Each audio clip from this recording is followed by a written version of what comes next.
शुभ प्रभात।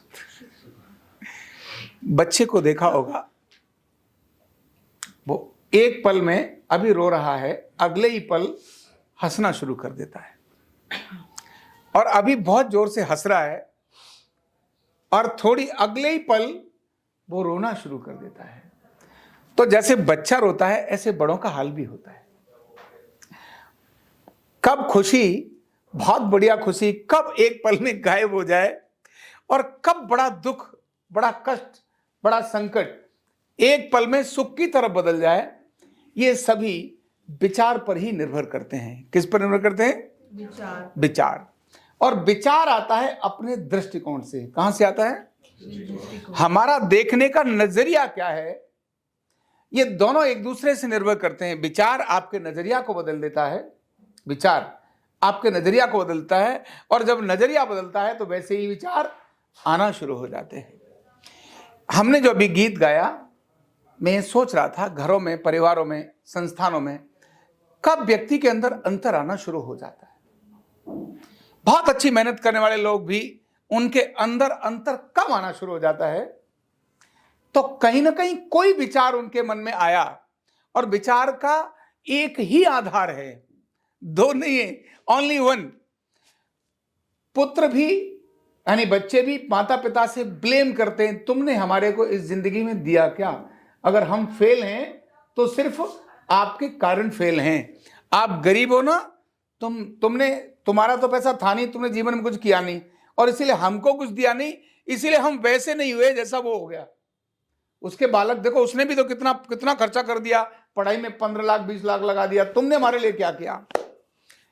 केवल मतलब बच्चे भी माता पिता को बात बोलते हैं, संस्थान में एम्प्लॉय भी इसी प्रकार की बात कर सकते हैं, कोई संगठन है उसके अंदर भी इस प्रकार की बात हो सकती है। इन सब का आधार क्या है?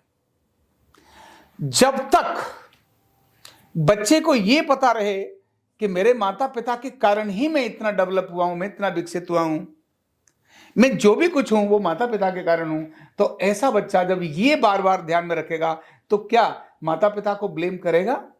अगर मां उसकी काली भी है और उसकी एक आंख भी नहीं है, तो क्या उसको वो वहां पर ब्लेम करेगा कि मैं जो भी हूं आज, वो मेरी मां के कारण, मेरे पिता के कारण ही है? यही निकल कर आएगा।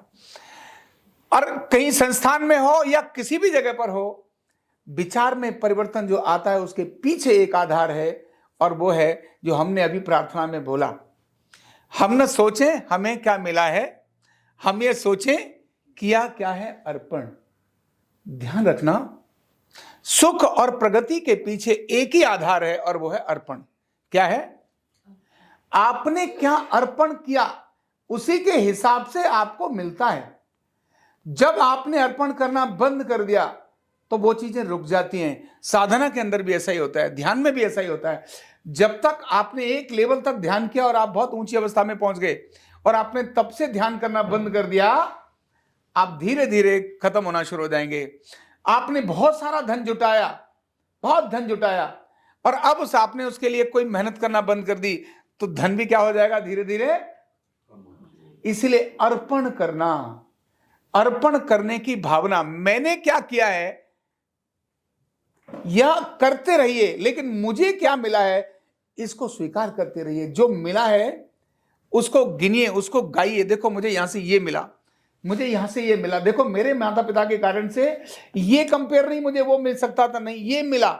इससे आत्मसंतोष रहेगा। संस्थान में भी आपको जो मिला उससे आत्मसंतोष रहेगा। आपको अधिक मिलेगा आपके अर्पण करने के आधार पर। आप कितना अर्पित करते हैं, आप कितना कंट्रीब्यूट करते हैं। तो यह गीत हमारे को 1 मिनट की खुशी और 1 मिनट के दुख को प्रकट करने के लिए हमें संदेश देता है। जब भी हम ये सोचेंगे यहां से मुझे क्या मिला, मैंने इतना लगा दिया, मुझे क्या मिला, इतना कहते ही क्या आएगा? खुशी आएगी क्या? दुख आएगा। और जब भी ये ध्यान में आएगा मुझे यहां से बहुत मिला, लेकिन मैंने थोड़ा ही अर्पण किया, मैं और भी कर सकता था, अगर मैं और करता तो और भी बड़ी बात होती। केवल खुशी और दुख एक बहुत पतले सेंटेंस, एक बहुत पतले विचार से हमारे अंदर आता है।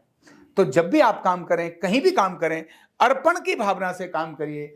मुझे क्या मिला है ये तो ऑटोमेटिकली मिल ही जाएगा, क्योंकि माता पिता, गुरु और स्वामी यह हमको देते ही हैं, यह हमको देते ही हैं। हमने कितना अर्पण किया ये हमको अपना सोचने की आवश्यकता होती है। बहुत बहुत धन्यवाद।